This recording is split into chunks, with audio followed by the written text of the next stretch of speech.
Não, e se eu disser para vocês que a Hannah Arendt estava errada? Quer dizer, eu tenho uma predileção especial pela obra da Hannah Arendt, né, famosa filósofa alemã de origem judaica. Eu adoro a obra da Hannah Arendt, eu já falei aqui das origens do totalitarismo.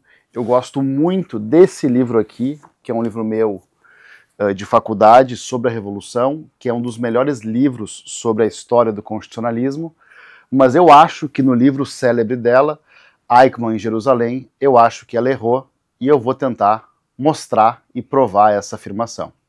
Eu fui para Sydney faz uns 2 anos e de lá eu trouxe esse livro aqui chamado Eichmann Before Jerusalem, da Bettina Stangnet. Né? Então, Eichmann antes de Jerusalém, a vida não examinada de um assassino em massa, de um mass murder. E esse livro aqui, que está inédito em inglês, é um livro fabuloso que mostra a vida do Eichmann durante a Segunda Guerra Mundial, durante o nazismo e depois a Segunda Guerra, depois o exílio na própria Alemanha, a preparação para a fuga para a Argentina e depois a captura pelo Mossad, trazendo então Eichmann para o famoso julgamento em Israel.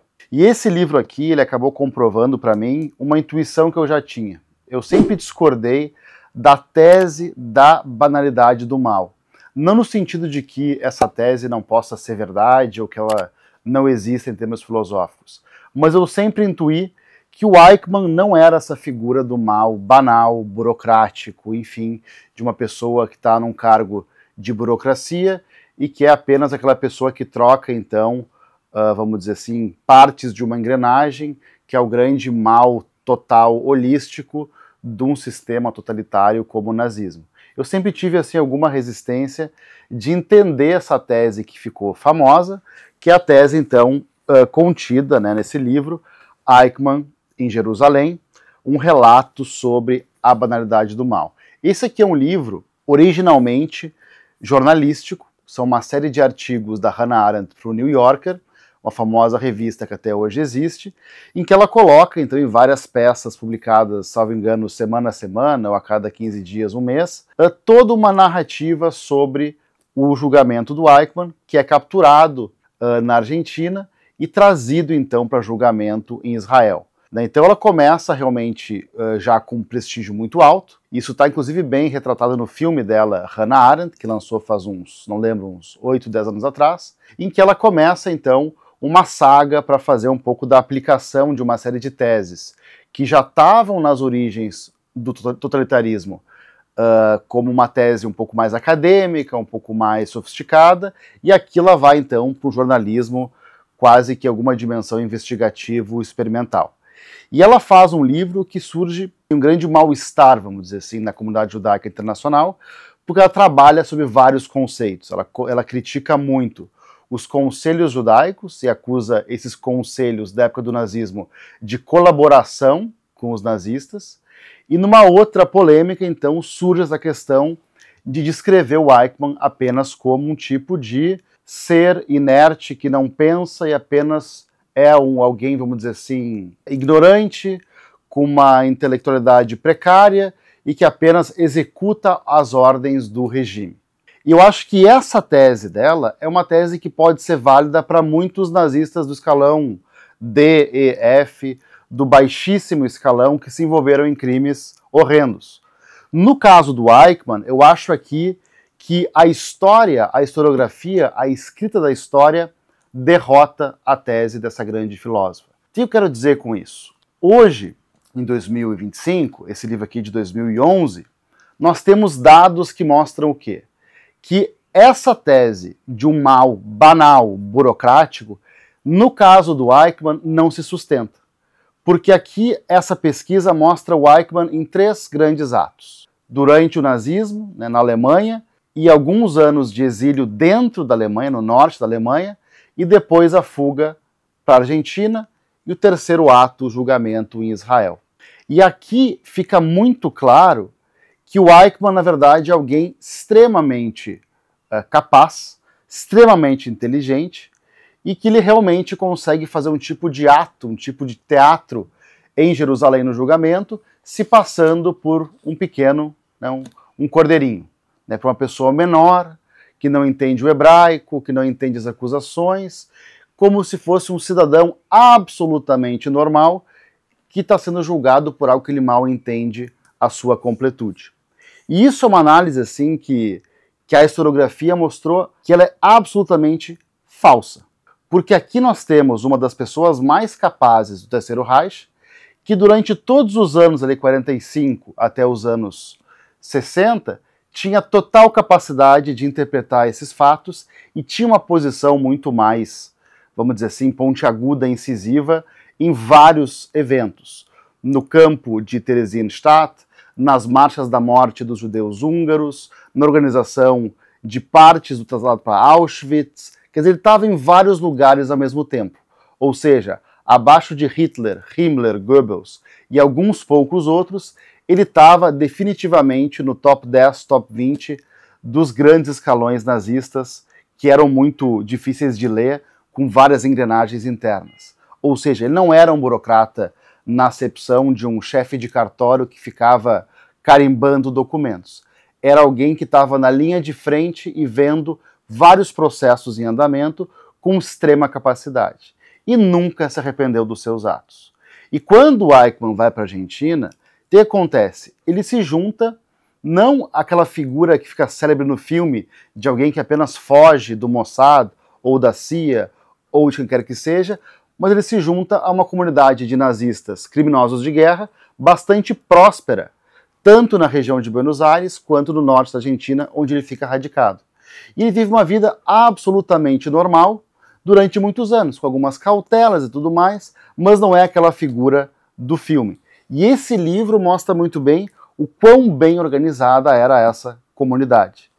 E o sentimento de falta de culpa, de inocência, inclusive, ele salta aos olhos, porque muitos dos nazistas que ficam na Alemanha nos anos 50 são absolvidos ou pegam penas de 3, 4, 5, 6, 7 anos de prisão. Na visão do Eichmann e de outros criminosos que vão para a Bolívia, para o Chile, para a Argentina, existia essa percepção. E se eu voltar para a Alemanha e me explicar? De repente eu pego uma pena de 4 anos e eu posso até militar num partido político neonazista. Essa era a percepção, não muito maluca, não tão fora da realidade assim, de que a volta para a Alemanha podia implicar inclusive uma reabilitação. E nesse processo dos anos 50, dessa comunidade neonazista na Argentina, os próprios nazistas começam a ler esse livro aqui, que eu estou mostrando agora na edição em francês, que é o Leon Poliakov. Na verdade, não esse livro em específico, mas os livros do Poliakov sobre o Holocausto. Aqui eu tenho a versão em francês da História do Antissemitismo, e aqui alguns volumes, que é a Europa Suicida e de Voltaire a Wagner, que são textos clássicos sobre antissemitismo. Os próprios nazistas estão começando a debater na Argentina a historiografia proeminente de historiadores judeus sobre o Holocausto e a contestar os números. Se eram 4 milhões, se eram 8, se eram 6 milhões, que é o número que ficou célebre, ou se era apenas uma mentira do judaísmo como conspiração mundial. Ou seja, nesse processo, a Bettina Stangnet, ela coloca o que se convencionou a chamar das fitas de Sassen, que era um nazista, que conviveu muito com Eichmann e com outros nazistas, em que o Sassen começa a fazer entrevistas na Avenida Florida, no centro de Buenos Aires, gravadas à época por uma inovação, que era a gravação em fita dos áudios, e ele começa a fazer uma sucessão de entrevistas do Eichmann e de outras personalidades nazistas, e que ficam então semanas discutindo a extensão do Holocausto. E aqui a gente vê não um operador que troca uma engrenagem como burocrata, mas de fato a personificação de um mal que não é um mal banal, que é o mal radical, ou como queremos chamar o mal no seu formato extremo. E nesse ponto eu acho que a Hannah Arendt ela ganha uma precariedade muito grande a sua tese do mal banal, porque aqui nós temos tudo menos a banalidade. Ou seja, esse profissionalismo da maldade, ele de modo algum pode ser descrito como apenas banal. Ele é o mal radical, ele é o mal extremo, e aqui as entrevistas, elas têm também uma vida própria, que até posso contar num outro vídeo de modo mais detalhado, que são gravações de interlocutores que querem então entender o que fizeram, mas vão admitindo crime após crime após crime. Ou seja, a figura do Eichmann em Jerusalém não tem nenhuma semelhança com Eichmann na Argentina. Ou seja, alguém que nunca teve sentimento de remorso, de culpa, que nunca teve qualquer tipo de repulsa aos seus atos e tinha, sim, a atividade de um profissionalismo nas marchas da morte e nos campos de extermínio, do genocídio. Então o Eichmann aqui, Eichmann Before Jerusalem, é um livro que tem que ser traduzido para o português, porque mostra como um filósofo pode errar redondamente quando não dá atenção para a historiografia. Naturalmente, o texto da Hannah Arendt é um texto jornalístico, escrito à época, mas que, entretanto, porém, poderia ter se concentrado mais na reconstrução historiográfica sobre essa figura que até hoje, né, é uma peça para ser escrita em toda a sua profundidade. Mas acho que esse livro aqui nos coloca uma dimensão de como essa questão, ela, vamos dizer assim, como a questão da análise historiográfica pode contribuir de modo decisivo para a certeza, para a objetividade em termos de filosofia política. Então, esse livro aqui tem que ser traduzido. Eu vou deixar aqui mais algumas indicações que a gente tem em português no Brasil. Valeu, obrigado.